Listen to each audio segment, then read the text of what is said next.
इस कार्यक्रम के पुण्यार्चक हैं श्री धनेन्द्र जैन धन्ना सेठ, अभिषेक जैन, हर्षित जैन समस्त परिवार, Deep Jyoti rubber private limited, manufacturer of rubber pipe, rubber sheet, electrical mat sheet, sector 5 Noida Uttar Pradesh, Shri Sunil Jain एवं श्रीमती मनीषा जी, अक्षत जैन मोना जनरेटर्स, निर्माण विहार दिल्ली।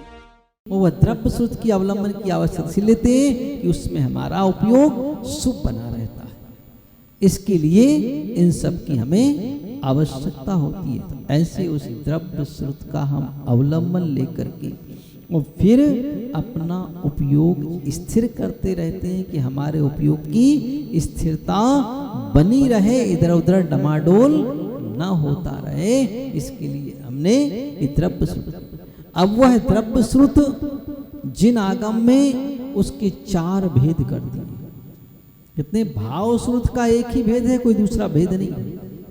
और वैसे देखा जाए तो उसकी तारतम्यता को लेकर के देखा जाए तो असंख्यात भेद है, एक भेद नहीं है। कोई कितना भाव स्रोत रूप को प्राप्त हुआ, कोई उससे ज्यादा, कोई उससे ज्यादा। कोई अवृत्ति सम्यक दृष्टि है, कोई देशव्रति बन गया तो देशव्रति के असंख्यात भेद है। क्योंकि जैसे जैसे क्वांटिटी बढ़ती चली जाती है वैसे वैसे बाह्य भूमिका भी बढ़ती चली जाती है। कई लोग इसमें छल भी करने लगे आजकल।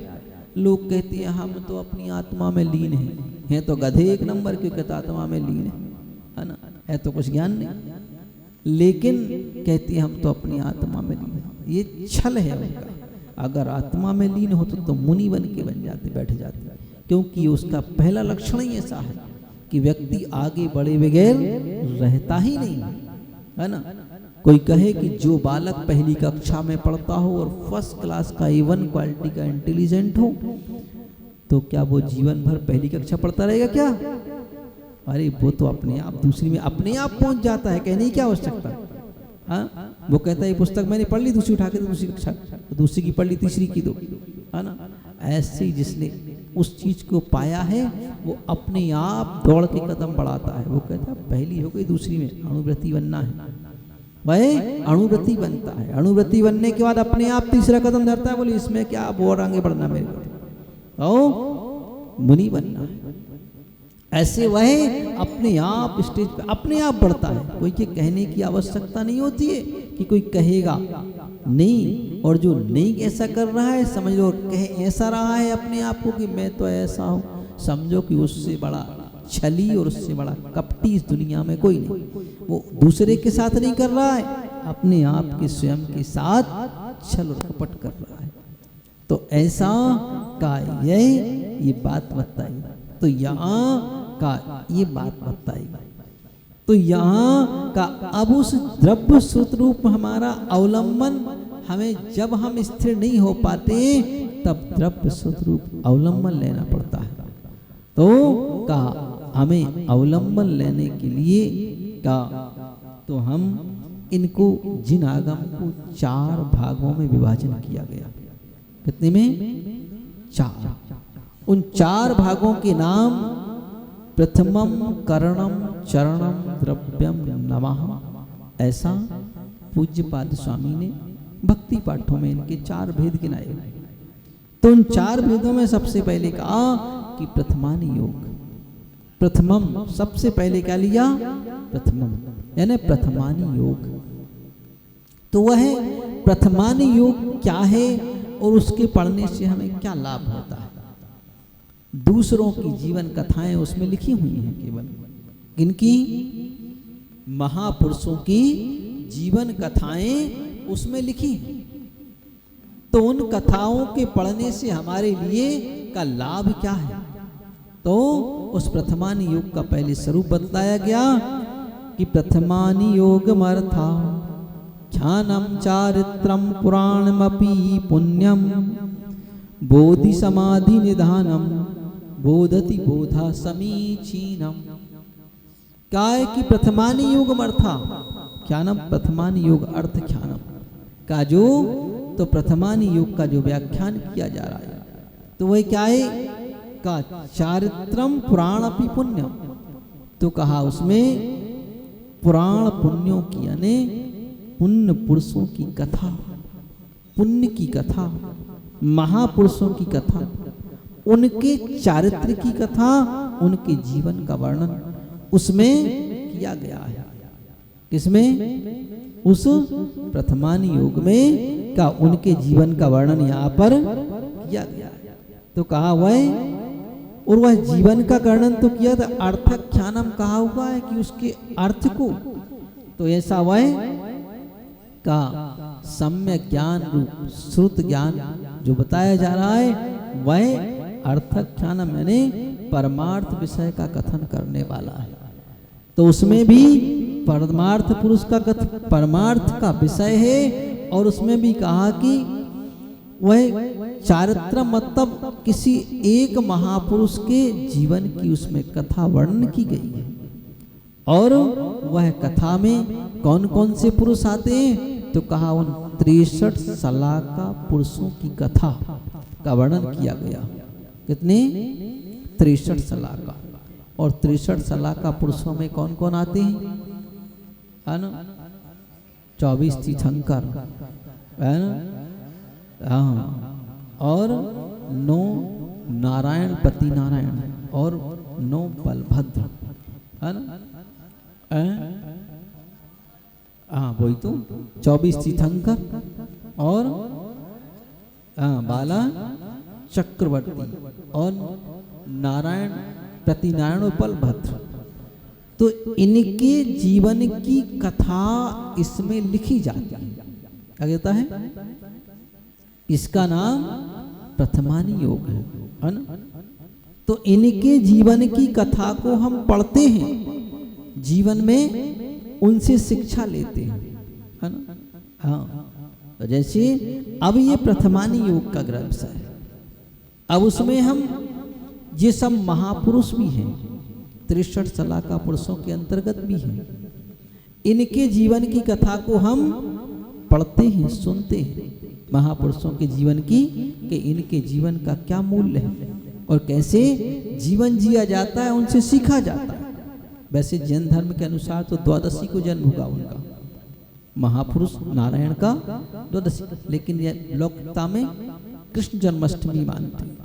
बात चली थी कि अपन एक कृष्ण बनाते हैं, तो लोगों को बड़ा आपत्ति हुई, बोले ये क्या है? तो फिर ये आपत्ति हुई तो तुम्हें ग्रंथों से भी आपत्ति होना चाहिए कि ये गलत लिखा है इसमें सब कुछ, इससे तुमने सिद्ध कर दिया। इसमें तो लिखा है कि 63 सलाका महापुरुषों की कथा, तो इसको आपत्ति करके तुमने क्या किया? अपने ज्ञान के ऊपर आवरण डाल दिया। अब तुम्हें अगर 1 साल बाद सम्यक ज्ञान प्राप्त होना था तो अब 2 साल बाद होगा, क्योंकि तुमने उन महापुरुषों के जीवन पर एक प्रश्न चिन्ह खड़ा किया। अपन को पता ही नहीं चलता कि हम कब ये आवरण कर रहे हैं, ऐसे मनोरंजन में कर रहे, वो ऐसा है, वो ऐसा है, वो ऐसा है। तो कहा इसलिए ये इस तरह का यहाँ प्रथमान युग के अंतर उन महापुरुषों की कथा, 63 सलाका पुरुषों की कथा इनके अंदर विद्यमान होती है। और यह कथा विद्यमान होने पर कहा उनको हम पढ़ते हैं, तो इनके पढ़ने से होता क्या है? कोई लोग कहे कि हमें क्या जरूरत पढ़ने की, है ना? का इनके पढ़ने का एक मूल्य हुआ करता है, और ये मूल्य हमारे जीवन में आता है कि इससे हमें जीवन जीने की कला सीखना है। एक बार ऐसी एक घटना हुई कि एक व्यक्ति ने कहा कि भाई वो वैष्णव धर्म के मानने वाले थे, बोले कुछ रामायण पढ़ा करो। तो एक व्यक्ति 21वीं सदी के थे, उन्होंने कहा क्या रामायण की बातें करते हो, 21वीं सदी में देश जा रहा है, अच्छी अच्छी बातें करो, है ना? मोबाइल कैसे बनाया जाता है इसकी बातें करो। कहा इसको क्यों 21वीं सदी की बातें, अब वो तो हो गए, अपना हो गया उनका जीवन, क्या लेना देना उनसे। बोले बात तो सही है ना? हाँ, नए नए आविष्कार हो रहे, इसको करो। तो ये चर्चा एक स्टेशन पर हो रही थी, और इतने में ट्रेन आ गई। ट्रेन बड़ी फास्ट गति वाली थी, कम समय के लिए रुकने वाली थी स्टेशन पर। तो श्रीमान जी तो जल्दी से अपना बैग उठा के बैठ गए, लेकिन उनकी मैडम पीछे रह गई। और इतने में ट्रेन ने चल दिया तो बड़ी समस्या, आप क्या करें। अब ट्रेन को रोकना पड़ा, वो खींचना पड़ी। पूछा भाई क्यों खींचा, सब कारण बताया। बोले इस कारण से खींचना पड़ा। मैंने कहा चलो भाई कारण है व्यवस्थित, कोई बात नहीं। तो जिन महाशय जी ने कहा था भाई कुछ पढ़ा लिखा करो, तो उनसे कहा, तो उन्होंने जब ट्रेन में बैठ गया उनसे कहा कि देखो अगर आपने रामायण पढ़ ली होती तो आपको ये घटना ना घटती आज। तो बोले इसका रामायण से क्या संबंध। बोले इसलिए तो कहा पढ़ी होती तो ना घटती। बोले क्यों, अब तो मोबाइल के जमाने की बातें कर, तो मोबाइल लगा के कह दो कि हम नीचे रह गए। बोले अगर तुमने पढ़ी होती तो ये घटना ना घटती। बोले वो क्यों। बोले रामायण में कहाँ लिखी। बोले लिखी नहीं, उन्होंने करके दिखाया है। क्या करके दिखाया।